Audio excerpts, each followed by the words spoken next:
What's going on, YouTube? This is SG1 Sports here at the voice of college football. Coming off of a second national championship in a row, Georgia will look to make it a three-peat.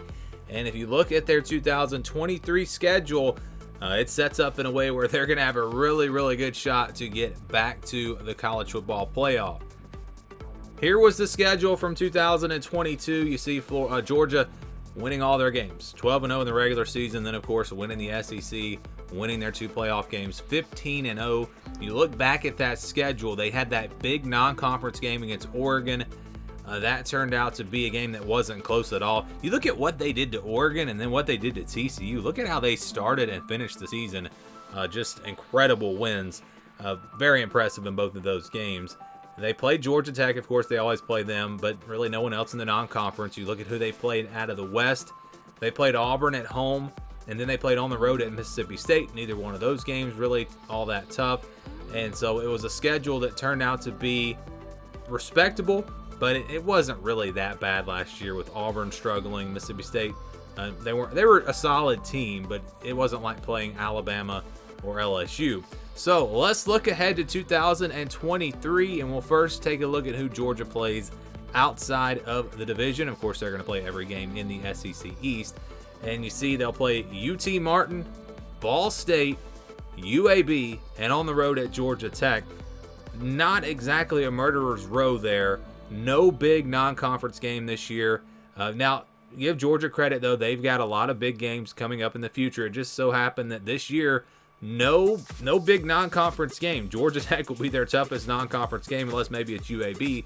UAB is definitely a respectable group of five team, one of the better group of five teams, but really not in the same league as Georgia. That game should not be close. So yes, not a challenge here in the non-conference. UT Martin, Ball State, and UAB, and then of course Georgia Tech.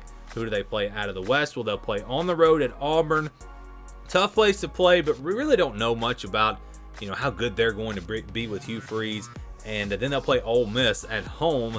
Going to be a tough offense to stop with the Rebels, Lane Kiffin, of course, but still Georgia should be a pretty big favorite in that game. So let's look at the entire schedule now. They will open up the season with UT Martin, and then after that, Ball State. So that's how they get things started this year. No big game against Oregon this year. UT Martin to kick it off, and then Ball State. Then they will get into SEC play. They always play South Carolina early in the year. Seems like it's usually in that week 3 spot, sometimes week 2 maybe. But yeah, they'll play South Carolina again early in the year, September 16th. That'll be a home game for Georgia. The Gamecocks are their program is getting better. They're getting more competitive, but playing in Athens, it's hard to imagine Georgia not winning that game. And then they'll play UAB right after that, so they'll play their 3 easier non-conference games all in the month of September. And then you look at the final game in the month of September. It's on the road at Auburn. And again, Auburn, we really don't know how good they're going to be, but that might actually be the second hardest game on their schedule because it is on the road. It's a rivalry game.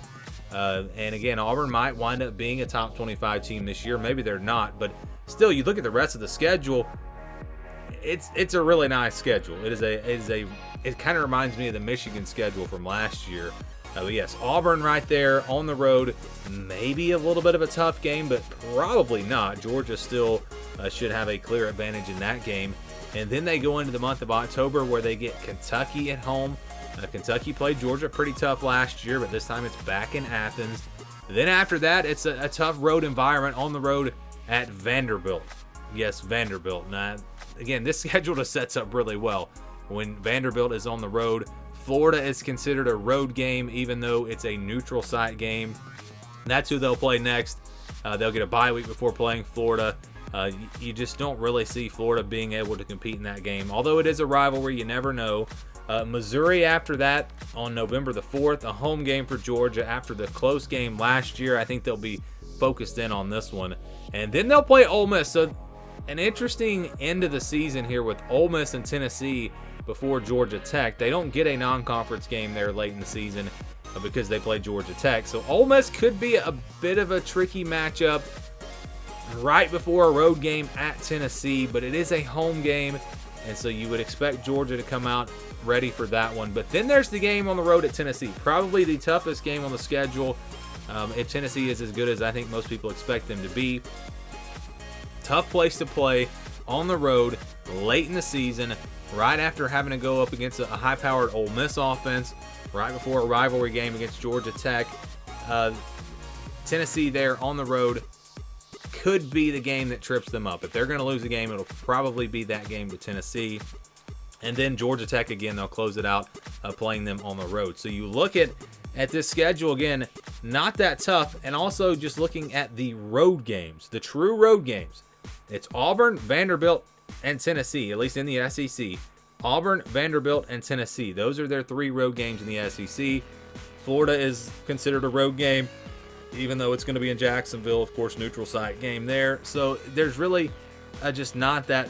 There's not many tests here for Georgia. Tennessee probably the only game that I think anyone is really going to, there will be people out there saying, yeah, Tennessee's going to upset Georgia. If they get them in Knoxville, that's an upset alert game for sure. But other than that, is anyone going to go out on a limb and pick Auburn to beat Georgia or Florida to beat Georgia or Ole Miss to beat Georgia? Probably not. So it really comes down to that Tennessee game. And even if they lose it, if Tennessee loses a couple of other games, Georgia could still be going to Atlanta in the SEC championship. But it looks like 11-1, 12-0, almost a guarantee for Georgia once again this year with a very, very easy schedule.